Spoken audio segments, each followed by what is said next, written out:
नमस्कार दोस्तों। आज का हमारा टॉपिक है लक्ष्य। हमें जीवन में जो भी करना है उसके लिए हमें लक्ष्य निर्धारित करना आवश्यक है और उस लक्ष्य को पूरा करने के लिए जो कार्य हमको करना है वो भी निश्चित होना चाहिए। हम में से बहुत से लोग कुछ ना कुछ कार्य करना चाहते हैं। जैसे कोई अगर विद्यार्थी है तो वो कुछ बनने के लिए किसी कंपटीशन एग्ज़ाम की तैयारी कर रहा होता है, या ऐसा हो सकता है कोई किसी पाठ्यक्रम के लिए प्रवेश परीक्षा की तैयारी कर रहा हो, या ऐसा भी हो सकता है कि किसी पाठ्यक्रम में पढ़ने वाले विद्यार्थी पास होने के लिए या किसी निश्चित प्रतिशत में पास होने के लिए तैयारी कर रहा होता है। तो इन सब के लिए हमें लक्ष्य निर्धारित करना होता है और हम लक्ष्य निर्धारित करते हैं, लेकिन हम कई बार ऐसा होता है कि उसका समय सीमा तय नहीं करते और उस लक्ष्य में कई बार असफल होने के बाद भी लगातार हम लगे रहते हैं। इससे हमारा नुकसान ये होगा कि हम किसी दूसरे कार्य में सफल हो सकते थे, उस पर हम ध्यान न दिए और हम बेवजह के इतना ऐसे लक्ष्य बना लिए जिसमें हम कभी सफल हो ही नहीं सकते। तो इसलिए अपने आप को समझना आवश्यक है। हमको अपने आप को समझना चाहिए कि हम किसी लक्ष्य को कितने समय सीमा में पूरा कर सकते हैं, और यदि हमारा लक्ष्य उस समय सीमा में पूर्ण नहीं होता है तो फिर हमें आगे क्या उस लक्ष्य पर ही लगे रहना चाहिए या हमें कोई नया लक्ष्य निर्धारित करना चाहिए। यह लक्ष्य एकदम कम समय के लिए भी हो सकता है और ये लक्ष्य जो है सालों के लिए भी हो सकता है। मान लीजिए एक दिन के लिए आप लक्ष्य क्या बना सकते हैं। आप लक्ष्य बना सकते हैं कि मैं डेली आधा घंटा इंग्लिश बोलने का प्रैक्टिस करूंगा। तो आप समय सीमा यहाँ पर फिक्स कर लिए हैं कि मैं प्रतिदिन आधा घंटा प्रैक्टिस करूंगा। अब आप माह में आप बिल्कुल रिकॉर्ड रखिए कि आप आधा घंटा डेली प्रैक्टिस कर पाएँ कि नहीं कर पाएँ।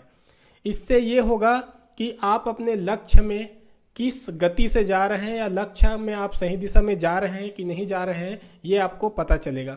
कई बार ऐसा होता है कि हम लक्ष्य तो बना लेते हैं लेकिन उस पर कोई कार्य नहीं कर पाते। उदाहरण के लिए आप इंग्लिश बोलने के प्रैक्टिस के लिए लक्ष्य बना लिए, आपने 2 दिन शुरुआत में तो 2 दिन आपने अच्छे से प्रैक्टिस किया, उसके बाद आप भूल गए 2 दिन, फिर 1-2 दिन किए, फिर 1 हफ्ता तक छोड़ दिए। तो इस तरीके से आप माह के अंत में अपना जो भी कार्य किए रहेंगे और कितना उसमें किए कितना नहीं किए ये आप देखेंगे तो आपको पता चलेगा कि वास्तव में आपने जो लक्ष्य बनाया था उस पर कार्य नहीं किए और इसी कारण आप असफल हो गए। इसीलिए जो भी आप कार्य कर रहे हैं उसका रिकॉर्ड अनिवार्य रूप से रखें। आप अगर डेली 2 घंटा पढ़ने का अगर लक्ष्य बनाए हैं किसी भी विषय का, तो आप उसको रिकॉर्ड जरूर करें कि डे वाइज इस तारीख को मैंने पढ़ा, इस तारीख को 3 घंटा, इस तारीख को 2 घंटा, इस तारीख को 1 ही घंटा। तो आप देखेंगे 1 माह बाद अगर आप सही ढंग से कर रहे हैं, वाकई में आज आप डेली प्रैक्टिस कर रहे हैं, डेली वो कार्य को कर रहे हैं, तो मान के चलिए कि आप अपने लक्ष्य में सफल हो जाएंगे। कारण यही है आप अपने कार्य के जो समय है उस पर आप फोकस कर रहे हैं। साथ ही साथ ये बात अलग है कि आपका जो पढ़ने का क्वालिटी है इस पर भी डिपेंड होता है, लेकिन मैं जो बोल रहा हूँ उसका उद्देश्य ये है कि हम जो भी कार्य कर रहे हैं वो रेगुलर होना चाहिए। जब तक हम नियमित रूप से कोई कार्य को नहीं करेंगे तब तक हम अपने लक्ष्य को प्राप्त नहीं कर पाएंगे। हो सकता है आपका लक्ष्य एक लंबे अवधि के लिए हो सकता है आप नीट की तैयारी कर रहे हैं और उसके लिए आप मान लीजिए 2 साल का लक्ष्य आप निर्धारित किए, तो आपको इसमें भी रिकॉर्ड रखना चाहिए कि जैसे फर्स्ट बार आपने पेपर दिलाया तो आपको कितना प्रतिशत मिला और आप देखेंगे कि कट ऑफ कितना गया। मान लीजिए कट ऑफ 70% जाता है और आपको मिला है 50%। अब आप अगले साल फिर दिलाए, अगले साल में आपको मान लीजिए आ गया 55।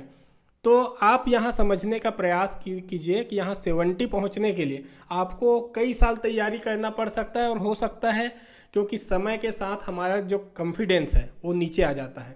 इसलिए आप लक्ष्य को सीमित समय के लिए निर्धारित कीजिए। ऐसा नहीं कि आप एक काम में असफल होते जा रहे हैं और होते जा रहे हैं, फिर आप सफल ना हो पाए तो आपका जो समय है वो वेस्ट हो सकता है। इसलिए आप अपने आप को पहले समझिए, क्या आप अपना लक्ष्य जो बनाए हैं उसमें सफल हो सकते हैं? क्या आपकी स्थिति वैसा है? क्या आपने अभी तक जो प्रयास किया है वो आपको बताता है कि आप उस लक्ष्य को पूरा कर पाएंगे?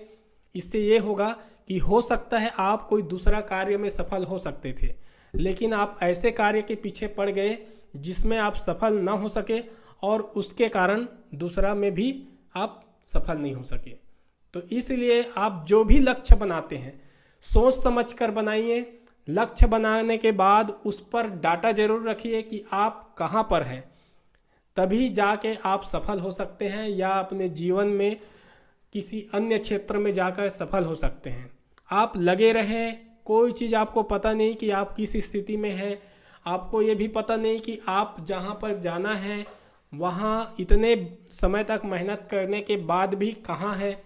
हो सकता है अंत में आपको ऐसा लगे कि मैंने तो बेवजह से ही इस कार्य पर अपना पूरा जीवन का बहुत लंबा समय बिता दिया, उससे अच्छा था कि मैं वो कार्य किया होता तो आज मैं सफल होता या मैं अपने जीवन में ये कर पाता।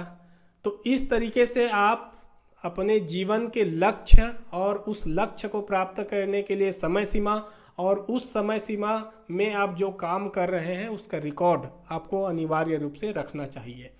तो आज के लिए इतना ही। धन्यवाद।